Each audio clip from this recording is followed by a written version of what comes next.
You know the vibes. Welcome back to another episode of the Hoop Genius podcast brought to you by NBA 2K25. It's been a crazy 24 hours for us over here. We had the general manager of the Sacramento Kings shout us out in his press conference. We had the president of the New Orleans Pelicans come on the show and in fact let the world know that he's a fan of the show. And none of this would be possible without the one and only Mr. BJ Armstrong, whose Detroit Pistons unfortunately lost game three. But BJ, how are you feeling? We're doing the Oh podcast every man, 12 hours at the moment. How are you feeling? I'm doing great, Mo.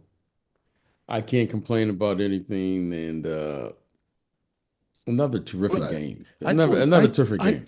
you say you can't complain about anything, but I thought that you could complain about Jalen Brunson catching the basketball in the front court and then going into the backcourt and the refs not calling a backcourt violation. If I was a Pistons Mhm. fan, I might be complaining about that. Well, yeah, I mean, listen, there's always something that you can choose to, but you know what? We just have to play better, and we won a road game there in New York. And after the game, I said this to you. That would be a significant win if we can defend home court. Okay, we're in a fight now. We're in a fight now. Let's come back. I expect us to win game four, and then let's see what happens. And then it's any one series after that. Now, give the Knicks credit. I thought they played with a lot of composure down the stretch. I mean, in particular, Cat was he was You big know, tonight. he had a quiet game too. He started tonight. They really made a point of emphasis going to him. He scored 11 of his 31 in the first quarter. And after yesterday talking about the clutch player of the year, Jalen Brunson had 12 of his 30 points in the fourth quarter. He was struggling from the field a little bit and then came up big time down the stretch in this one. Cat had he had over 30. Yep. Brunson had over 30. Yep. So Yep. that's tough. 30, Mikal 31 for Bridges, Cat. your guy Bridges gave OG. you 20. OG gave them 22. And, Yeah, I mean that's a big time. That's a big time effort. Now, yeah, over what there. can you do? Over there for the What can Pistons, Cade had 24, Tim Hardaway Jr. had 24, Jalen Duren gave them a really nice game, 16 and 8.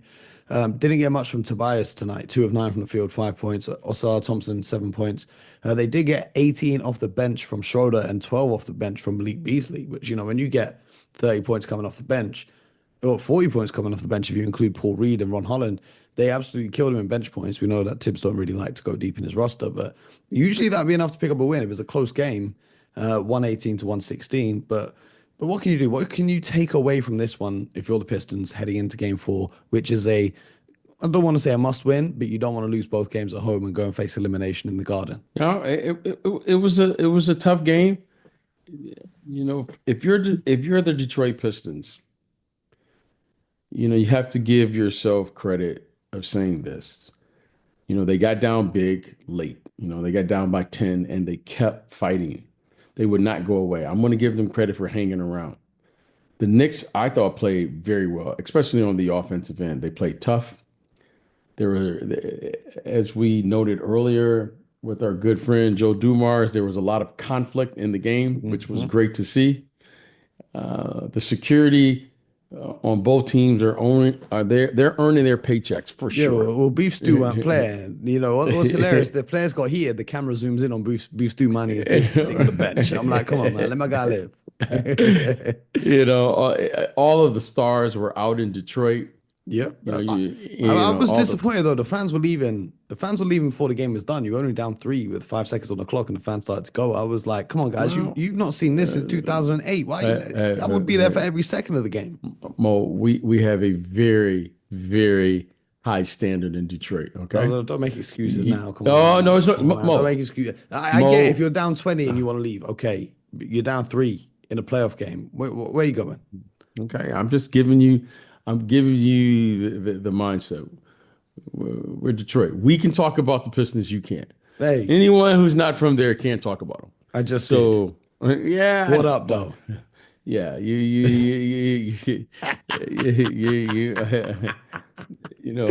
that's okay. We're gonna we'll be ready. We'll be ready for game four and give the Knicks credit. I thought the Knicks played well. Jalen Brunson was terrific down the stretch. He made big shot after big shot. Cat made big shots, and they were timely. So, Is there an adjustment you can see the Pistons making for game four? well, we just have to play better. I mean, well, there's nothing else to do. I mean, I mean, we were right there. I mean, we were right where we want to be. We had a chance to win this game. Hmm. So, we just have to, if there's anything, okay, you want to defend without fouling. I thought they got in foul trouble, especially Duran. Especially we're down one already with beef stew, and then Duran gets in foul trouble late. So, but that's no excuses. I was a little Get confused with Durham. They had zero point 0.5 seconds on the clock, down two. That's enough time to make a shot, potentially send it to overtime or even win the game. But they had Durham inbounding the ball from the backcourt, which I don't know if that's the right choice. Not being the strongest passer on the roster, maybe That's okay. Tobias or You know, Cade or someone, you'd have inbounding that, but Durham couldn't get the inbounds in, and that was the end of the game. That was the only big question that I had is okay. that decision. We can question all of that. For us, it's about the series. So we can question that. We're going to learn from that. I like the fact that we fought back to put ourselves in position to win that game. And the New York Knicks, they were almost flawless down the stretch. I mean, give Jalen Brunson credit. I mean, this young man made big shot after big shot, really carried this team, displayed why he, is one of the better players in the league. So give them credit. Now we have to play better. If we can play better, if we can take care of the ball, if we can limit this team to one shot. I mean, there was one possession there, I think at the end of the third quarter, where what's the kid's name for the Knicks? Josh Hart. Josh Hart gets a putback layup, and they're up 10 at the end of the third quarter. Mhm. So those are the plays that we can clean up, limit them. We have to do a better job versus Brunson. Now I don't know what we're going to do. We're going to blitz him, or we're going to take it out of his hands. But that screen roll with Josh Hart, I mean, with Jalen Brunson and Karl Anthony Towns is a problem, and Yeah, we're going to have to Brunson was figure that 9 of out. 20 from the field, 1 of 7 from three. I mean, I think they did do a good job. It's just the timely shot making he had in the fourth. Yeah, we got to do something when it counts. Okay, the numbers are the numbers, Yeah, they but did a the good job timing for of it. like 35 minutes against Jalen Yeah, and Brunson. then and then the But it's fourth, the and then final 12, 13 minutes that really count. yes, then the fourth quarter, Jalen Brunson was running around and getting things done. Okay, so we're gonna have to figure that one out. But overall, I'm okay with that. A lot of minutes that the Knicks played again with their starters. I mean, Standard. practically all five of them played over Played 40 40. minutes. Yep. So we'll see. We'll be ready to go though. I love the fight in this team. If we can get this one here, if we can get this one here on when they play Saturday, if we can get this one here on Saturday, we should be okay. We'll go back to New York, and then we'll take our chances from there. Well, the Memphis Grizzlies down 2-0 in the series to the OKC Thunder in a series that everyone thought was over. For a brief moment there was life in the series. However, now it must be all over because at one point they led by 29 thanks to a very hot shooting start. The OKC Thunder had like a 5 minute stretch in that second quarter where they couldn't even score the basketball. However, Ja Morant goes down injured, doesn't return to the game. The OKC are down 26 at the half. They cut it down to 10 by the end of the third. They tied it up with 7 minutes to go in the fourth, and they walked out of there with a 114-108 victory to take a commanding 3-0 lead in the series. Shout out to Memphis, man. Cancun's nice at this time of year, I hear. So I'll see you boys there pretty soon. But Hmm. a statement win for the OKC Thunder. And, a player who doesn't really show up in the box score, Alex Caruso. He had 10 points, 4 assists, but he wreaked absolute havoc on defense for the Thunder tonight. A huge part of them getting back into the game. Chet Holmgren gave them 24. He was very efficient from the field. Jalen Williams gave them 26. Shea gave them 31, 10 of 26 from the field, 2 of 7 from three. Are you at all concerned about Shea? Because the first couple games, they won easily without him having solid performances. And although he had a 30-piece tonight, this is the standard of excellence that we got to hold the MVP candidates to, right? Are you any what concerned about him, or do you still think that he'll be all right in the next round? Well, I don't think he has a choice in the matter moving forward, and it's going to be tough. It's only going to get tougher as we get along here. He's got So time. They'll take he care of has, yeah, business. yeah, he hasn't played well in this series. Make no doubt about it. He's getting 30, he had 31 tonight on 26 shots. So, he's going to have to play better. He's going to have to be more efficient. The talent is there. And, we'll see. You never know. But let's say this. They are 3-0 right now. They're leading the series 3-0 and mission accomplished. A very tough win this evening, down 29 points, Mo, was it? Yep. They were down early and they came back to win it. Hopefully, Ja Morant will have an opportunity to play. But that was a nasty fall that he took. Oh, absolutely. And but OKC, they showed you that they have fight in them. So give them credit for battling back.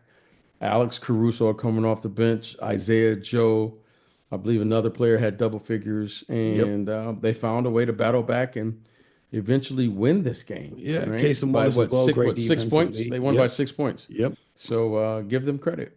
Yep. The final game of the night was the Denver Nuggets going to the Inuit Dome for the playoff debut in Inglewood. And they got absolutely whooped, 117 to 83. The Nuggets did have a hot start. Aaron Gordon, in particular, had a very hot start. He made his first four shots and then went 2 of 12 from the field. James Harden took control of this game in the first half. The Clippers raised just a 7-point deficit to build up a 20-point lead. They were up 18 at halftime, thanks to 20 from James Harden. Norman Powell scored 10 points in the first 10 minutes of the third. It was a tough night for the Denver Nuggets because you got Aaron Gordon, who started hot, really cooled off. His calf seemed to be troubling him. Michael Porter Jr., his shoulder seemed to be troubling him. Russell Westbrook injured his foot in the warm-ups. Then he left the game in the third quarter, not to return. It was a very, very tough night for Denver. It was a great win for the LA Clippers. Kawhi Leonard finished with 21 points, but for the majority of this game, he wasn't having a great performance. Yet the Clippers were still able to dominate thanks to, Harden, Norman Powell, and then, of course, Big Zoo, 19 and 9, not quite 20 and 10, but 19 and 9. He's almost there. Batum made great defensive plays coming off the bench, gave them 12 points. Derrick Jones Jr. gave them double digits as well. Great game for the LA Clippers. This game, after the first two being kind of close, this game feels like a real confidence builder going into game four. And if you can go, use the home court advantage to secure that game four win, puts you up 3-1 in the series, you're looking nice headed back to Denver. Game 4 is going to be a very tough game. This is a must game.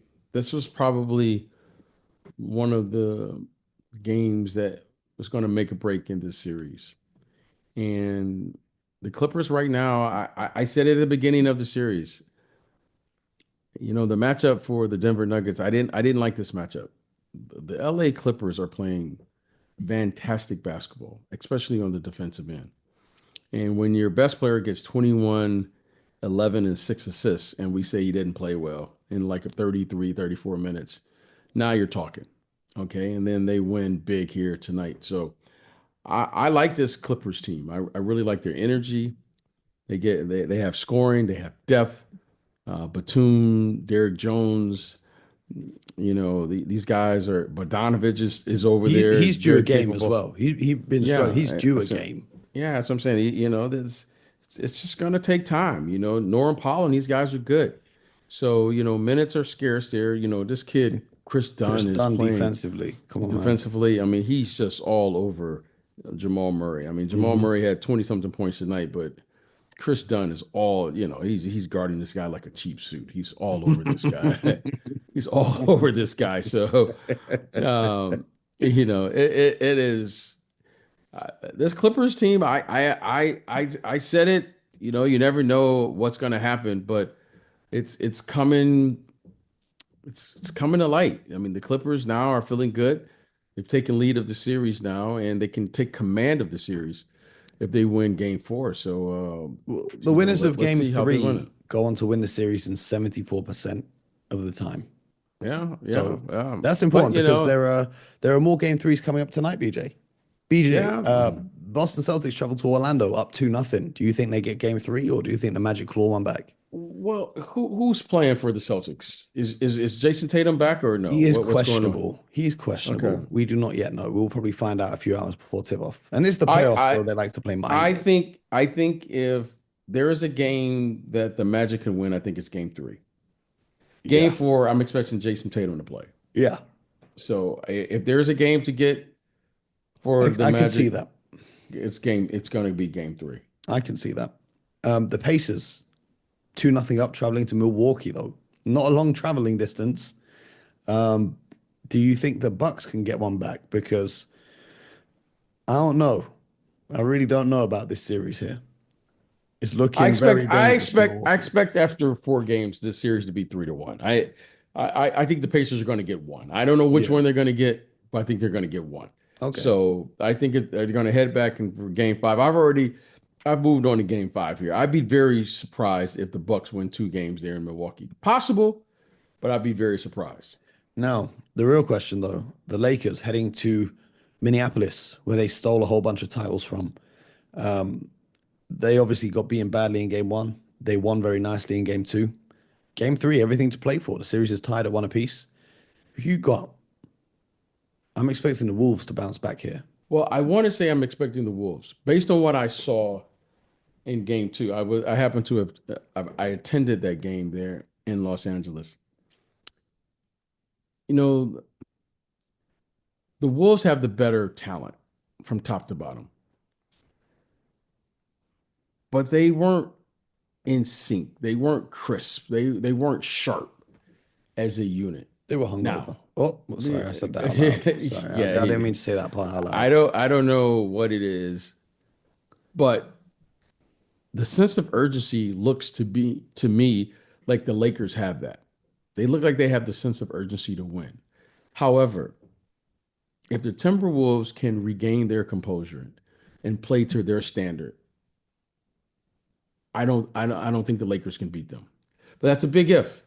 Now, I have every reason to believe that they're going back home, talking about Minnesota, that they should win this game. I'm going to say they're going to probably win it, but the Lakers look like the team that they look like they're prepared to win. Look, Yeah, it's like Luca and game these one was a wake guys. up call for them. Yeah, it looks like Luca and these guys finally they're ready now. Game one kind of took them by surprise, but that's what it looks like to me. But I'm going to say I'm going to say what my eyes saw. The Timberwolves should win. But the feeling of the game mode, you just get that feeling. I think the Lakers are hungry. I think the Lakers want to win. I think the Lakers look like they feel confident that they could win. And but I'm,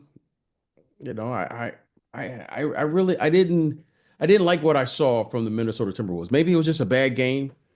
They certainly have the talent to do it, but their best player, Anthony Edwards, Julius Randle, Naz Reid, those guys are going to have to play much better. Stay out of foul trouble this time. Yeah, they're going to have to really be sharp because if they are at their best, and the Lakers are at their best, I think they have the better team. Today's episode was a little shorter than usual because this is our third podcast in the last 24 hours. If you guys haven't yet listened, we were very honored to be joined by Joe Dumas on an episode earlier today. So please do go back and listen to that one.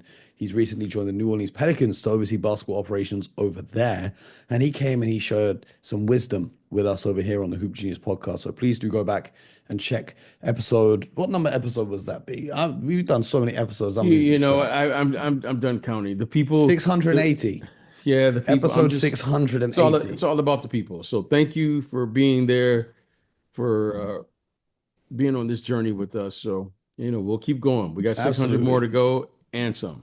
Absolutely. And Joe dropped some real gems in that. So you want to go back and check that. While you're here, subscribe to the show, YouTube, Spotify, Apple, wherever you get your podcast from. It's 6 o'clock. I'm getting an early night, 6 a.m.